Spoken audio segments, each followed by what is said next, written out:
नमस्कार। Chanakya IAS academy के daily current affair session में आपका स्वागत है।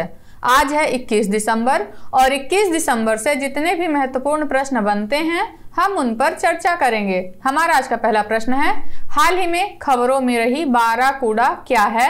एक नाव, एक जहाज, एक पनडुब्बी या फिर इनमें से कोई नहीं? तो अभी हाल ही में खबरों में रही बाराकूडा एक नाव है।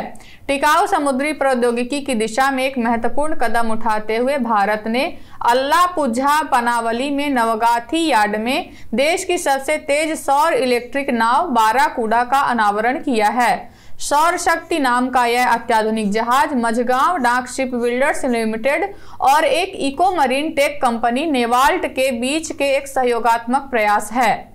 हमारा आज अगला प्रश्न देखेंगे, हाल ही में गेलेफू स्मार्ट सिटी परियोजना कहां शुरू की गई है?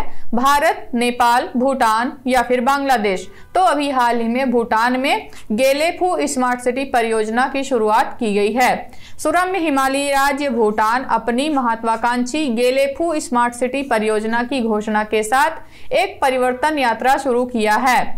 भूटानी राजा जिग्मे खेसर नामग्याल वांगचुक ने असम की सीमा पर 1000 वर्ग किलोमीटर में फैले एक विशाल अंतर्राष्ट्रीय शहर की योजना का खुलासा किया। राजा जिग्मे वांगचुक ने गेलेफू परियोजना को भारत के उत्तर पूर्वी राज्यों के माध्यम से दक्षिण एशिया को दक्षिण पूर्व एशिया से जोड़ने वाले आर्थिक गलियारे के रूप में स्थापित किया। गेलेफू स्मार्ट सिटी परियोजना का लक्ष्य पर्यावरण मानकों और स्थिरता लक्ष्यों का पालन करना है। हमारा आज का अगला प्रश्न देखेंगे, हाल ही में ERS मोबाइल ऐप किसके द्वारा लॉन्च किया गया है? NHAI, AAI, BRO या फिर ICG? तो अभी हाल ही में NHAI यानी कि national highway authority of India द्वारा ERS मोबाइल ऐप का लॉन्च किया गया है। कंप्यूटर एडेड डिस्पैच सिस्टम के साथ मिलकर NHAI ने ERS मोबाइल एप्लीकेशन का अनावरण किया है। मोटर वाहन अधिनियम 1988 और केंद्रीय मोटर वाहन नियम 1989 सड़क सुरक्षा बढ़ाने के लिए संशोधनों के माध्यम से विकसित होकर भारत में यातायात मानदंडों को आकार देते हैं। इसके लिए सबसे महत्वपूर्ण है यातायात कानूनों को लागू करना। मुख्य रूप से राज्य सरकारों और केंद्र शासित प्रदेश प्रशासन की जिम्मेदारी है। हमारा आज का अगला प्रश्न देखेंगे, हाल ही में किसने autonomous flying wing technology demonstrator का उड़ान परीक्षण किया है? इसरो, बार्क, DRDO या फिर इनमें से कोई नहीं? तो अभी हाल ही में DRDO ने autonomous flying wing technology demonstrator का उड़ान परीक्षण किया है। DRDO ने autonomous flying wing technology demonstrator का उड़ान परीक्षण किया है। यह एक स्वदेशी हाई स्पीड फ्लाइंग विंग मानव रहित हवाई वाहन है।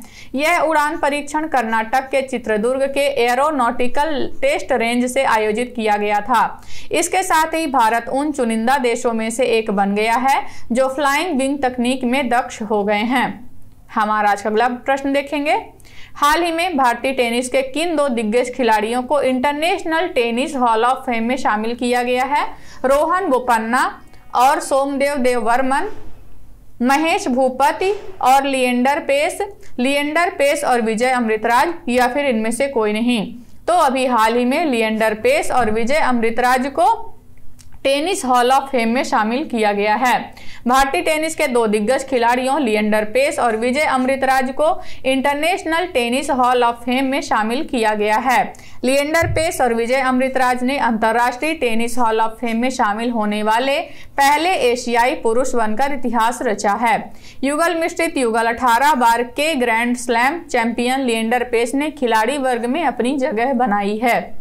हमारा आज अगला प्रश्न देखेंगे, हाल ही में कल के रहने योग्य शहर विषय पर वैश्विक शिखर सम्मेलन भारत के किस शहर में आयोजित किया गया? गांधीनगर, जयपुर, बेंगलुरु या फिर भोपाल? तो अभी हाल ही में गांधीनगर में कल के रहने योग्य शहर विषय पर वैश्विक शिखर सम्मेलन आयोजित किया गया। कल के रहने योग्य शहर विषय पर वैश्विक शिखर सम्मेलन गांधीनगर गुजरात में आयोजित किया गया। इस सम्मेलन का उद्घाटन मुख्यमंत्री भूपेंद्र पटेल ने केंद्रीय मंत्री कौशल किशोर के साथ किया। इस त्रिसत्रीय शिखर सम्मेलन में रहने योग्य शहरों को डिजाइन करने से लेकर अस्थायी वित्त पोषण, उपकरण, डिजिटलीकरण, रहने की क्षमता को मापने और निवेश योग्य शहरों जैसी मुख्य अवधारणाओं को लागू करने तक के मुद्दों को शामिल किया गया है। हमारा आज का अगला प्रश्न देखेंगे। हाल ही में किस राज्य सरकार ने डोर स्टेप सेवाओं के लिए मान सरकार तुम्हारे द्वार योजना की शुरुआत की है? पंजाब, हरियाणा, बिहार या फिर झारखंड? तो अभी हाल ही में पंजाब सरकार द्वारा मान सरकार तुम्हारे द्वार योजना की शुरुआत की गई है। पंजाब राज्य सरकार ने डोर स्टेप सेवाओं के लिए मान सरकार तुम्हारे द्वार योजना की शुरुआत की है। इस योजना के अंतर्गत प्रदेश भर में करीब 4000 ऑपरेटर्स की भर्ती की गई है।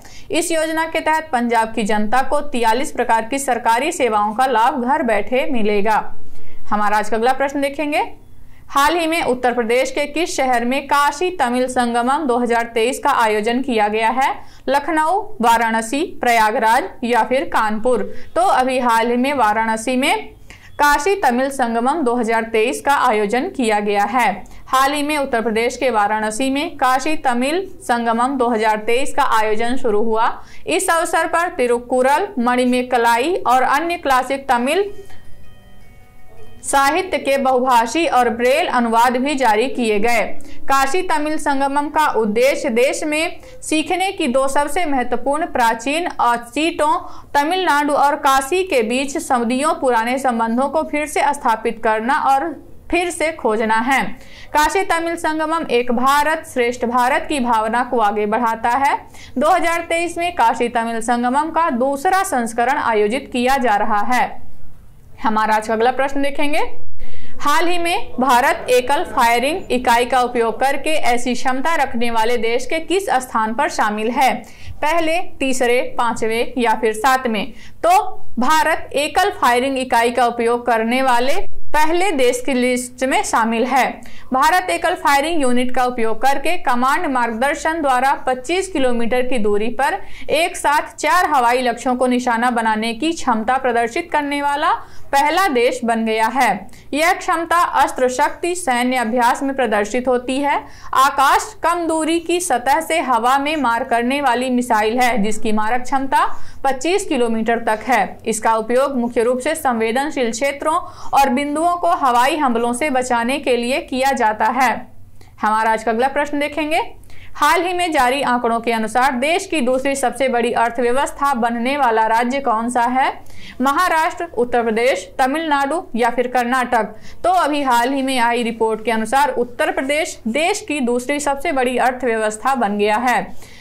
ऑनलाइन ब्लॉगिंग प्लेटफॉर्म सोइक इन ने हाल ही में 1.5 साल की अर्थव्यवस्था के आंकड़े जारी किए हैं। इन आंकड़ों के मुताबिक उत्तर प्रदेश देश की दूसरी सबसे बड़ी अर्थव्यवस्था वाला राज्य बन गया है। देश की जीडीपी में उत्तर प्रदेश की हिस्सेदारी बढ़कर 9.2% हो गई है। महाराष्ट्र देश की सबसे बड़ी अर्थव्यवस्था वाला राज्य है। देश की जीडीपी में महाराष्ट्र का योगदान 15.7% है।